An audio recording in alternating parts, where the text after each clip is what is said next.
নমস্কাৰ মৰমৰ ছাত্ৰ ছাত্ৰীসকল, তোমালোকক সকলোকে মোৰ ইউটিউব চেনেলটোলৈ স্বাগতম জনাইছোঁ। আজি মই তোমালোকক পঢ়াব গৈ আছোঁ পাঠ নম্বৰ 24। পাঠ নম্বৰ 24ৰ নাম হৈছে কি? স্থানীয় সাহিত্য শাসন ব্যৱস্থা। এই স্থানীয় সাহিত্য শাসন ব্যৱস্থা সম্পৰ্কে আজি আমি এই পাঠটোত পঢ়িবলৈ যাম। তো ইয়াত কি কৈছে?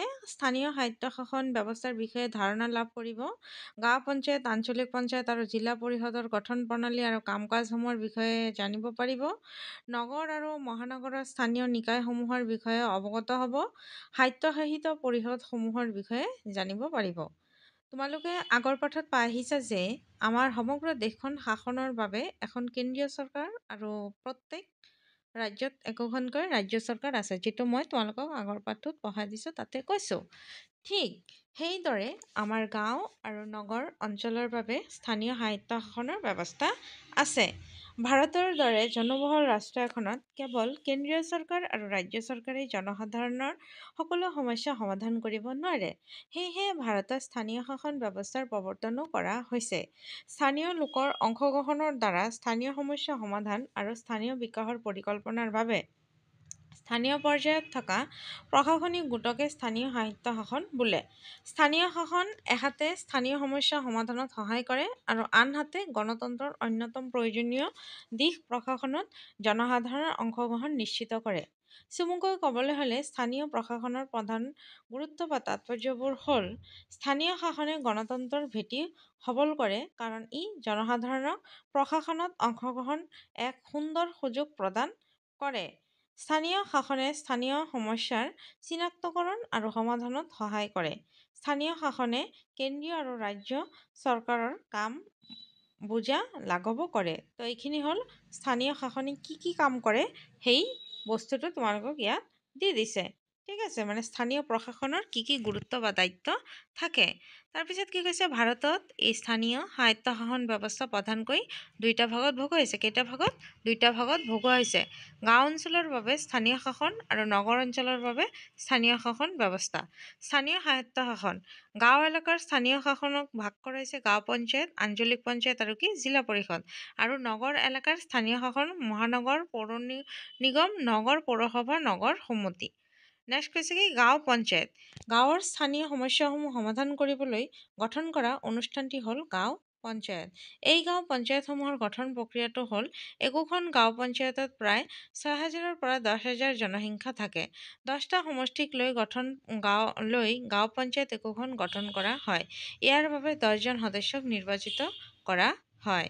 গাঁও পঞ্চায়ত এজন সভাপতি সভানেত্ৰী থাকে, তাৰ উপৰি এজন উপসভাপতি উপসভানেত্ৰী থাকে। তো এইটো হৈছে মানে আমাৰ কি গাঁও পঞ্চায়ত কেনেকৈ গঠন হয় তাৰ প্ৰক্ৰিয়া। গাঁও পঞ্চায়তত মহিলা, অনুসূচিত জাতি আৰু জনজাতিৰ বাবে আসন সংৰক্ষণ ব্যৱস্থা আছে। গাঁও পঞ্চায়তৰ প্ৰতিনিধিসকলক ৰাইজে 5 বছৰৰ বাবে নিৰ্বাচিত কৰে।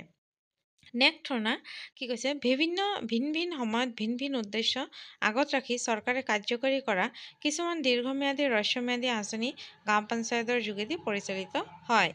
তাৰপিছত গাঁও পঞ্চায়তৰ কাৰ্যাৱলী: গাঁও পঞ্চায়তে নিৰ্ধাৰিত অঞ্চলৰ বিকাশ তথা কল্যাণৰ বাবে প্ৰয়োজনীয় বিভিন্ন কাৰ্য সম্পাদন কৰে, যেনে পঞ্চায়ত এলেকাৰ উন্নয়নৰ বাবে বছৰেকীয়া আঁচনি প্ৰস্তুত কৰে, কৃষি পালন, খোৱাপানীৰ ব্যৱস্থা, শিক্ষা, জনস্বাস্থ্যৰ কল্যাণ, গ্ৰাম্য বৈদ্যুতিকৰণ, ক্ষুদ্ৰ জলসিঞ্চন, ৰাস্তা ঘাটৰ উন্নয়ন, খাদী আৰু কুটিৰ শিল্পৰ বিকাশ, সামাজিক বনানীকৰণ, শিশু আৰু মহিলাৰ কল্যাণৰ বাবে প্ৰয়োজনীয় ব্যৱস্থা গ্ৰহণ ইত্যাদি। এইসমূহ কি কৰে? গাঁও পঞ্চায়তে চব হাতত লয়। তাৰপিছত কি কৈছে? গাঁও সভা: গাঁও সভা হৈছে পঞ্চায়ত ব্যৱস্থাৰ একেবাৰে নিম্নতম গোট। গাঁও সভা হৈছে কি? পঞ্চায়ত ব্যৱস্থাৰ একেবাৰে নিম্নতম গোট। গাঁও এখনৰ প্ৰাপ্তবয়স্ক ভোটাৰসকলক লৈ গাঁও সভা গঠন কৰা হয়। গাঁও সভা হৈছে কি? পঞ্চায়ত ব্যৱস্থাৰ একেবাৰে নিম্নতম গোট, আৰু গাঁও এখনৰ প্ৰাপ্তবয়স্ক ভোটাৰসকলক লৈ কি হয়? গাঁও সভা গঠন হয়। গাঁও সভাৰ জৰিয়তে গাঁৱৰ জনসাধাৰণে স্থানীয় কাৰ্যকলাপত অংশগ্ৰহণৰ সুযোগ লাভ কৰে। গাঁও সভাৰ জৰিয়তে কি হয়? গাঁৱৰ জনসাধাৰণে স্থানীয় কাৰ্যকলাপত অংশগ্ৰহণৰ সুযোগ লাভ কৰে। গাঁও সভাই গাঁও পঞ্চায়তক ইয়াৰ কাম কাজ সম্পাদনত প্ৰয়োজনীয় সহায় আৰু পৰামৰ্শ আগবঢ়ায়, যেনে আঁচনি নিৰ্ধাৰণ, হিতাধিকাৰী বাছনি আৰু প্ৰয়োজনীয় পঞ্চায়তৰ কাম কাজৰ পৰীক্ষাও কৰিব পাৰে বা পঞ্চায়ত সমিতিৰ ওপৰত নিয়ন্ত্ৰণ ৰাখিব পাৰে। গাঁও সভাৰ সফল আৰু সক্ৰিয় অংশগ্ৰহণৰ বাবে জনসাধাৰণৰ ৰাজনৈতিক শিক্ষা আৰু সচেতনতাৰ অতি প্ৰয়োজন। গাঁও সভা বৰ্তমান সময়ত এক সাংবিধানিক ব্যৱস্থা। সংবিধানৰ 73তম সংশোধনীৰ জৰিয়তে ভাৰতৰ প্ৰায়বোৰ ৰাজ্যতে গাঁও সভাৰ ব্যৱস্থা কৰা হৈছে। বুজি পাইছা? এয়া চোৱা, গাঁৱৰ ৰাস্তা ঘাট বনাই আছে, সেইটো এটা ধুনীয়া ছবি দিছে।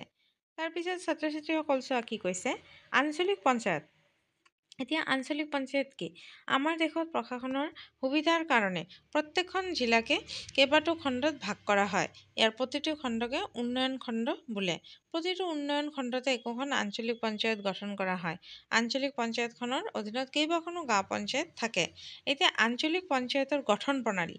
প্ৰত্যেকখন গাঁও পঞ্চায়তৰ পৰা একোজন সদস্য নিৰ্বাচিত কৰি আঞ্চলিক পঞ্চায়তলৈ পঠায়। ইয়াৰ উপৰি গাঁও পঞ্চায়ত সভাপতি, সভানেত্ৰীগৰাকী, বিধানসভাৰ বিধায়ক আৰু লোকসভাৰ সাংসদো আঞ্চলিক পঞ্চায়তৰ সদস্য হয়। আঞ্চলিক পঞ্চায়তৰ কাৰ্যকাল ৫ বছৰ। আঞ্চলিক পঞ্চায়তৰ কাৰ্যকাল কিমান? ৫ বছৰ। আঞ্চলিক পঞ্চায়তৰ কাৰ্যাৱলী। গাঁও পঞ্চায়তৰ দৰে আঞ্চলিক পঞ্চায়ত নিজাববীয়াকৈ কিছুমান আঁচনি হাতত লয়, যেনে ৰাজহুৱা পুথিভঁৰাল নিৰ্মাণ, ৰাস্তা পদূলি নিৰ্মাণ, গ্ৰাম্য বাসভৱন নিৰ্মাণ, পৰিয়াল কল্যাণ ভূমি সংৰক্ষণ, খোৱাপানী যোগান আদি। কিছুমান শিক্ষিত যুৱক-যুৱতীক স্বাৱলম্বী হ'বৰ বাবে আৰ্থিক অনুদানো আগবঢ়ায়, যেনে বাঁহ-বেতৰ উদ্যোগ, মীন পালন, গৰু আৰু হাঁহ-কুকুৰা পালন, বৃক্ষৰোপণ ইত্যাদি। নেক্সট আহিলে জিলা পৰিষদ। কৈছে তোমালোকে ইতিমধ্যে গাঁও পঞ্চায়ত আৰু আঞ্চলিক পঞ্চায়তৰ কথা জানিব পাৰিলা। এই ব্যৱস্থা আটাইতকৈ উচ্চ পৰ্যায়ত জিলা পৰিষদ থাকে। প্ৰতিখন জিলাতে একোখনকৈ জিলা পৰিষদ আছে। জিলা পৰিষদ গঠন প্ৰণালী। জিলা পৰিষদৰ সমষ্টিসমূহ জনসংখ্যাৰ ভিত্তিত ভাগ কৰা হয়। এটা সমষ্টিত প্ৰায় 40,000 জনসংখ্যা থাকে। প্ৰতিটো সমষ্টিৰ জনসাধাৰণে ভোটদান কৰি সদস্যসকলক নিৰ্বাচন কৰি জিলা পৰিষদলৈ পঠায়। আঞ্চলিক পঞ্চায়তৰ সভাপতিসকল জিলা পৰিষদৰ সদস্য হয়। জিলাখনত থকা সাংসদ আৰু বিধায়কসকলো জিলা পৰিষদৰ সদস্য হয়। জিলা পৰিষদৰো কাৰ্যকাল ৫ বছৰ। এতিয়া জিলা পৰিষদৰ কাৰ্যাৱলী। ইতিমধ্যে তোমালোকে পাই আহিছা যে গাঁও পঞ্চায়ত আৰু আঞ্চলিক পঞ্চায়তে বহুতো জনহিতকৰ কাম কৰে। জিলা পৰিষদে জিলাখনৰ সামূহিক উন্নতিৰ কাৰণে প্ৰায় 20টা ভাগত কামসমূহ ভাগ কৰি লৈছে। তলত তাৰে কেইটামান গুৰুত্বপূৰ্ণ বিষয় উল্লেখ কৰা হ'ল। জিলা পৰিষদে গাঁও পঞ্চায়ত আৰু আঞ্চলিক পঞ্চায়তৰ কাম-কাজবোৰ পৰ্যবেক্ষণ কৰে আৰু সমন্বয় স্থাপন কৰে।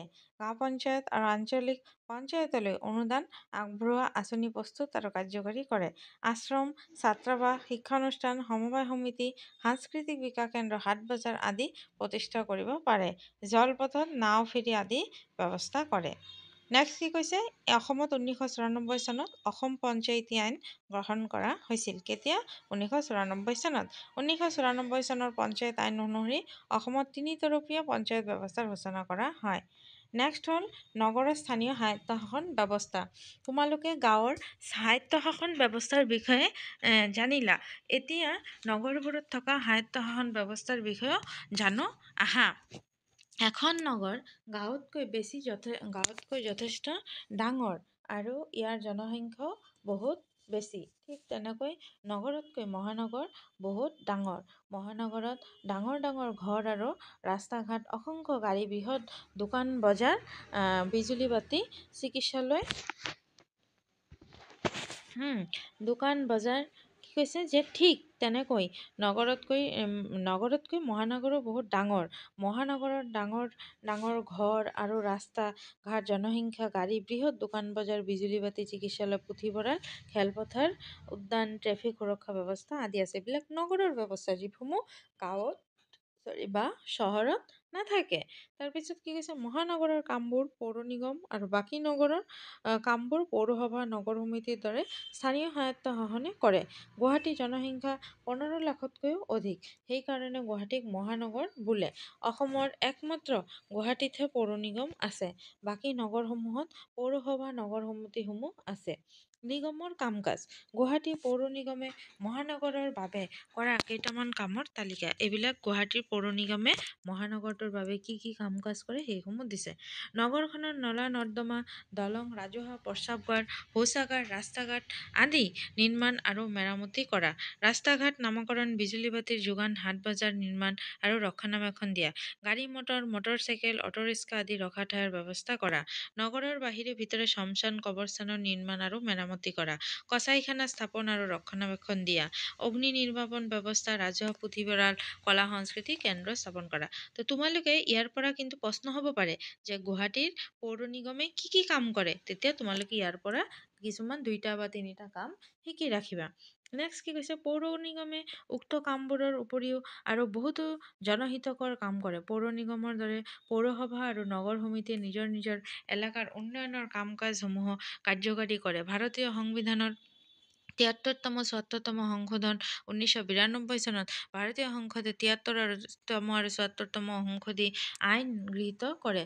ভাৰতৰ স্থানীয় প্ৰশাসনক আৰু নতুন ৰূপ দিছিল। ৭৩তম সংশোধনী গ্ৰাম্য স্থানীয় প্ৰশাসনৰ লগত জড়িত। ইয়াৰ প্ৰধান ধাৰাবোৰ হ'ল পঞ্চায়ত অনুষ্ঠানসমূহক সাংবিধানিক মৰ্যাদা প্ৰদান, গাঁও সভা গঠনৰ জৰিয়তে গণতন্ত্ৰ প্ৰতিষ্ঠা কৰা, ৩ তৰপীয়া পঞ্চায়ত ব্যৱস্থা গঠন, মহিলা আৰু অনুসূচিত জাতি জনজাতিৰ লোকৰ বাবে পঞ্চায়তত ১/৩ আসন সংৰক্ষণ।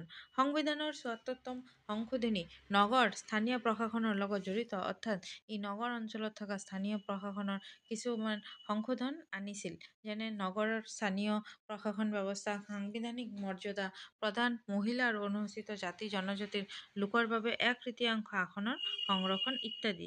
তাৰপিছত স্বায়ত্তশাসিত পৰিষদ কৈছে, অসম এনে এখন বৈচিত্ৰ্যপূৰ্ণ ৰাজ্য য'ত নানা জাতি আৰু জনজাতিৰ লোকে পাহাৰ ভৈয়াম সকলোতে বসবাস কৰি আহিছে। প্ৰত্যেক জাতি জনজাতিৰে নিজা নিজা ভাষা, কৃষ্টি, সংস্কৃতি, ৰীতি নীতি আৰু পৰম্পৰা আছে। এইবোৰ ৰক্ষণাবেক্ষণ আৰু উন্নতিৰ কাৰণে আমাৰ সংবিধানে কিছুমান বিশেষ সুবিধা প্ৰদান কৰিছে। সেইমতে পাহাৰীয়া কাৰ্বি আংলং আৰু ডিমা হাছাও জিলাত কি আছে, পঞ্চায়ত ব্যৱস্থা সলনি স্বায়ত্তশাসিত জিলা পৰিষদ আছে। এতিয়া ইয়াৰ পৰা প্ৰশ্ন হ'ব পাৰে যে স্বায়ত্তশাসিত 2খন জিলাৰ নাম লিখা। বুজিছা, স্বায়ত্তশাসিত পৰিষদ থকা 2খন জিলাৰ নাম কি হ'ব, কাৰ্বি আংলং আৰু ডিমা হাছাও। তাৰপিছত কৈছে যে ভৈয়ামৰ বড়ো জনজাতীয় অধ্যুষিত এলেকাসমূহতে বড়োলেণ্ড টেৰিটৰিয়েল কাউন্সিল BTC গঠন কৰা হৈছে। কোকৰাঝাৰ, চিৰাং, বাক্সা আৰু ওদালগুৰি জিলাক লৈ BTC গঠিত। তদুপৰি ভৈয়ামৰ মিচিং, ৰাভা, দেউৰী, তিৱা আদি জনজাতিসকলৰ বাবে সুকীয়া স্বায়ত্তশাসিত পৰিষদ আছে। ঠিক আছে, বুজি পাইছাতো ছাত্ৰ ছাত্ৰীসকল? এতিয়া ইয়াত মনত ৰাখিবলগীয়া কথাখিনি তোমালোকৰ বাবে গুৰুত্বপূৰ্ণ আছে। তো এইখিনি তোমালোকে ধুনীয়াকৈ পঢ়ি ল'বা। পাঠৰ গোটেইখিনি কথা ইয়াতে তোমালোকক মূল কথা হিচাপে দি দিছে, আৰু ইয়াত থকা প্ৰশ্ন উত্তৰখিনি মই তোমালোকক ধুনীয়াকৈ দি দিছোঁ। প্ৰশ্নৰ উত্তৰখিনি তোমালোকে ধুনীয়াকৈ নিজৰ বহীত লিখি ল'বা। ঠিক আছে, বুজি পাইছা? আৰু নেক্সট আকৌ মই নতুন ভিডিঅ'ত আকৌ তোমালোকৰ কাৰণে নতুন এটা চেপ্টাৰ লৈ আহিম। আৰু এই ছ'চিয়েলৰ ইয়াতে 6ৰ এইটোৱে আছিল লাষ্ট লেচন। আগৰো কিছুমান লেচন আছে, সেইখিনিও মই কৰাই দিম। তো তোমালোকে এইখিনি ধুনীয়াকৈ নিজৰ বহীত লিখি ল'বা। ঠিক আছে, সকলোৱে ভিডিঅ'টো চোৱাৰ বাবে বহুত বহুত ধন্যবাদ থাকিল। সকলোৱে সুস্থ থাকিবা, ভালে থাকিবা। Thank U.